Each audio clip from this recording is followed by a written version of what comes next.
Welcome to the Imaginarium Theater. This is Genshin's newest endgame, and will replace half of the Spiral Abyss lineup.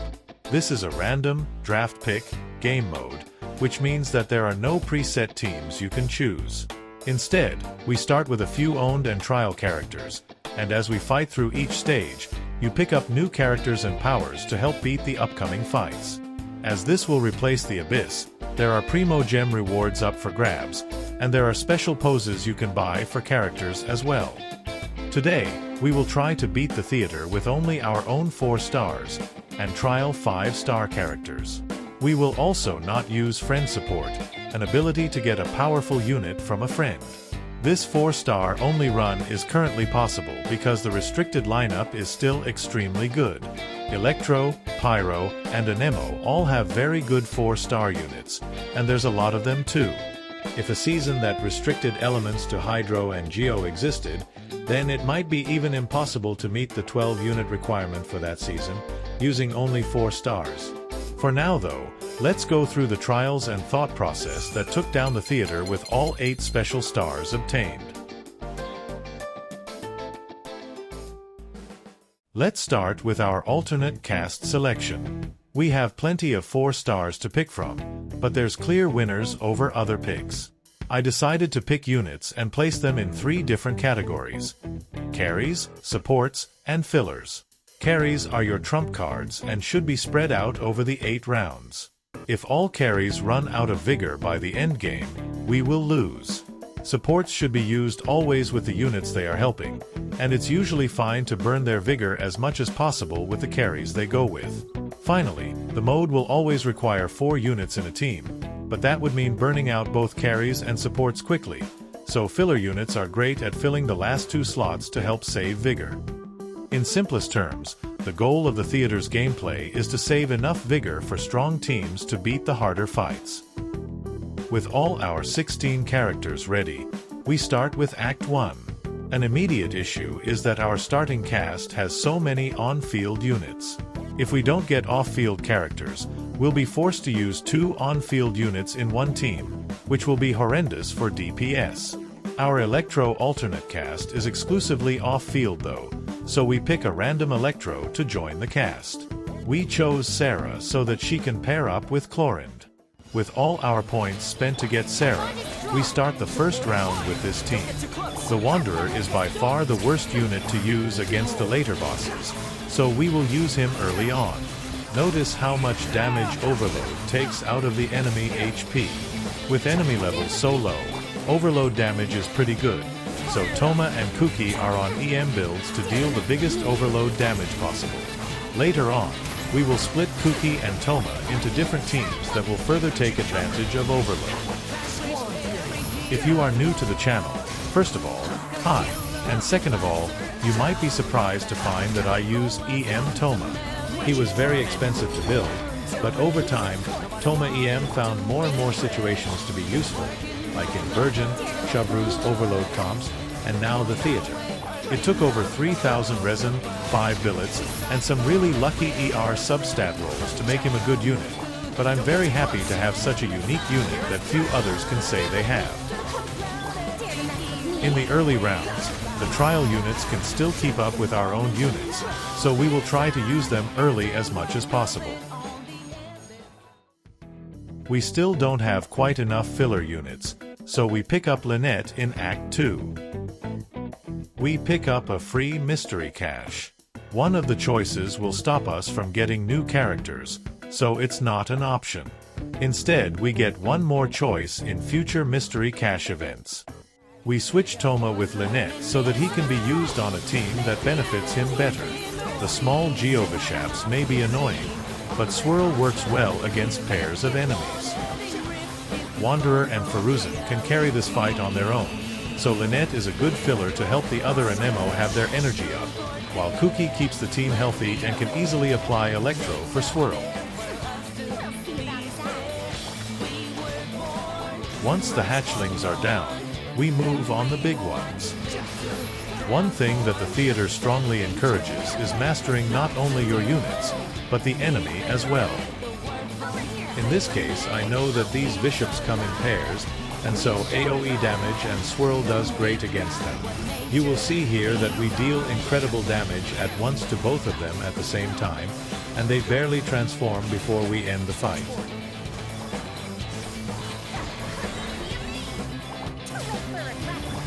We get the special star with 14 seconds remaining. However, Faruzan and Wanderer are now both spent. Heijo joins the cast as a reward. We take a look at our current cast and see that we still have plenty of carries and filler units. A boss is coming, so we decided to select a boon to power us up. We decided to take falling action, which refunds energy used in bursts. A random pyro unit is available to be picked up, and since almost all the pyro units are good, we pick it and get Chevreuse. The Dendro Chicken is the next boss, and we debut Chlorine. Saving Toma ended up being valuable here. The chicken can deal incredible damage, but Toma can at least block some of it, and there's so much Electro that he's almost guaranteed to be the overload unit. We get very lucky that the chicken picks an attack that keeps it in place, and Chlorine is free to keep attacking. We mess up rotations and forget to use 2 of our bursts, but Chlorine's damage and Toma's overloads are enough to keep up.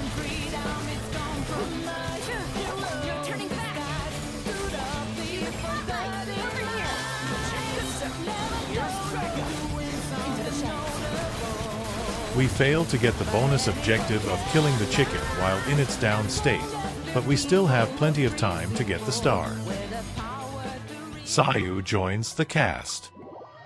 Act 4 is a ley line defense stage, but our initial choice of enemies are bad for our lineup, so we choose a boon instead. We pick up the very useful lightning focus, which will allow any unit to deal electro damage, which helps in creating more reactions. We also continue picking up more units, with Xiangling joining us. The Sarah and Chlorine duo continue, but is now joined by Sayu and Heijo. Heijo may seem out of place here, as he will compete with Chlorine for field time, and there are still plenty of off-field characters in the cast.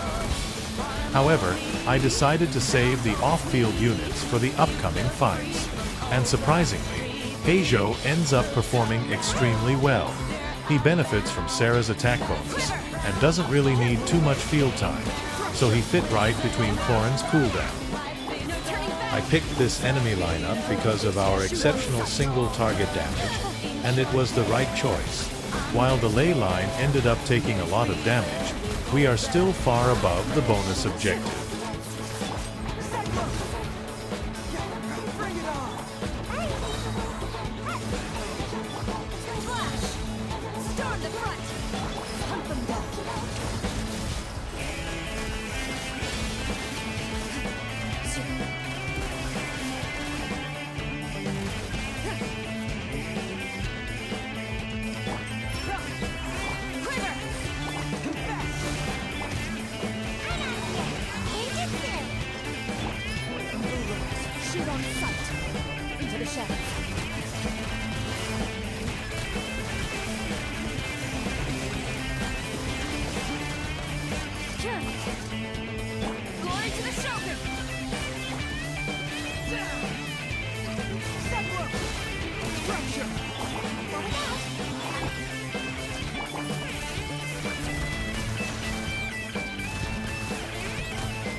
We got the star and we get a reward for the healthy ley line.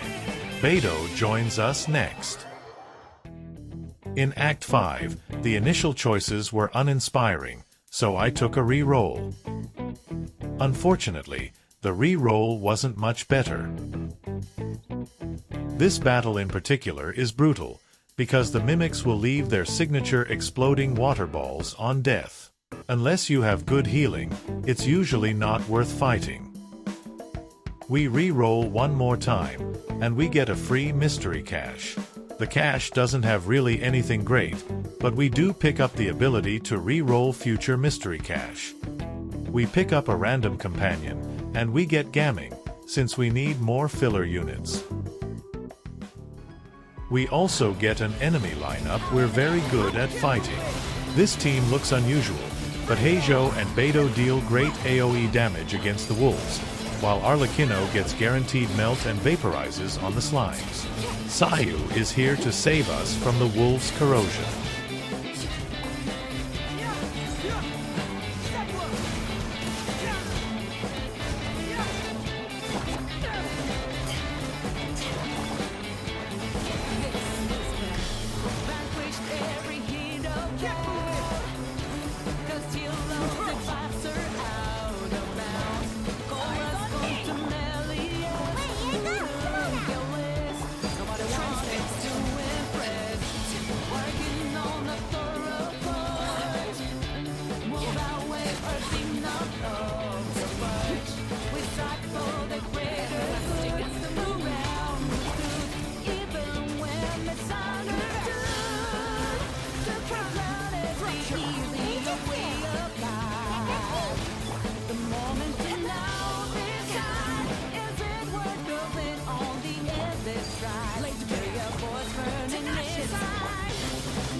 Here, I paused as I forgot to check if I got enough enemies defeated for the star.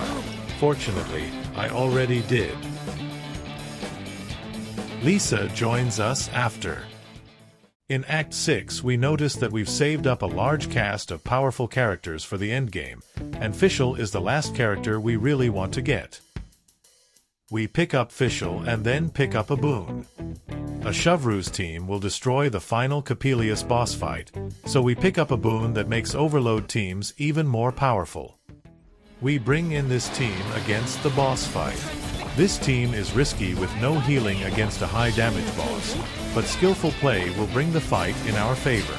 This team will also save plenty of other units to take on the last two fights with little issues. The Beidou Fischl pair is a staple choice, and Arlecchino's heal, with Beidou's shield, is surprisingly tanky. Lisa is here as filler, and comes with Favonius Codex for team energy.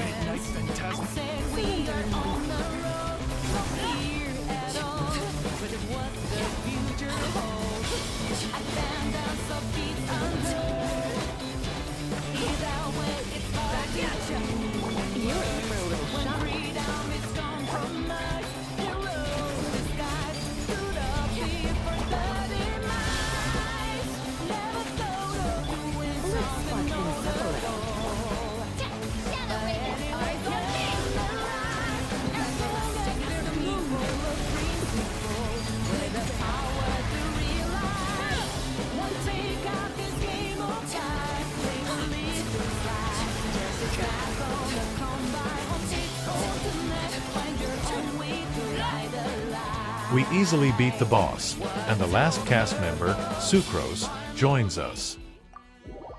With all cast members in, we happily spend our remaining points into boons. We get lightning lighting effects, which is just free damage. We also get a random buff, although it won't help in the final boss fight, since it requires multiple enemies to die. Finally, we get another free damage effect when Overload is triggered. With only 2 fights remaining, we deploy the powerful Bennett and Xiangling combo. This time, they're in a triple pyro comp, and they absolutely destroy the enemy lineup.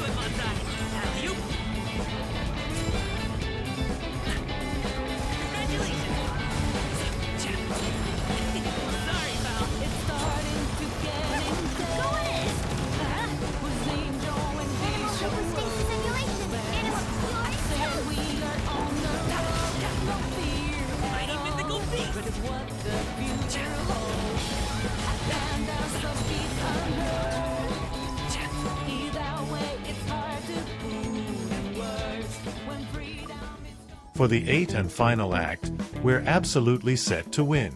We pick up one final boon, then proceed. This final team is a powerhouse Abyss viable team, fighting against a boss only as powerful as floor 11, with even more buffs than the Abyss.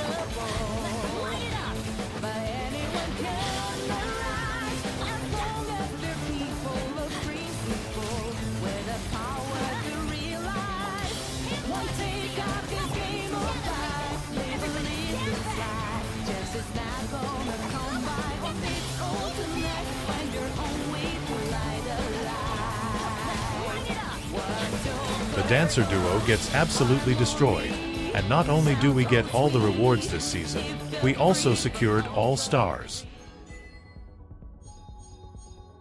Thanks for watching. The Imaginarium Theater has started off easy, but I can see how much difficulty will ramp up if we get elements that have worse synergy with one another, or simply have worse or less useful units. Still, strategizing around each fight has been very fun, and the draft pick mode makes things far more interesting than just creating overpowered teams. Being creative with synergies, building a variety of characters, and knowing enemy matchups is well rewarded inside the theater. I do wish the alternate cast wasn't so restrictive with the elements, or at least make the guest cast bigger. Right now, the guest cast is exclusively made up of 5 stars, and I only have one of them.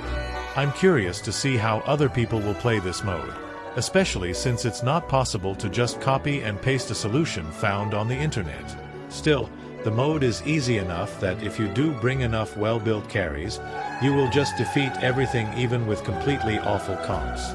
It's also a good time to remind everyone that the main cast of the theater gets buffs both inside the theater and in the Abyss. Right now though, only the 5 stars get to really benefit from the buffs, at least in terms of DPS. Once again, thank you for watching, and I hope I'll see you for the next Abyss patch.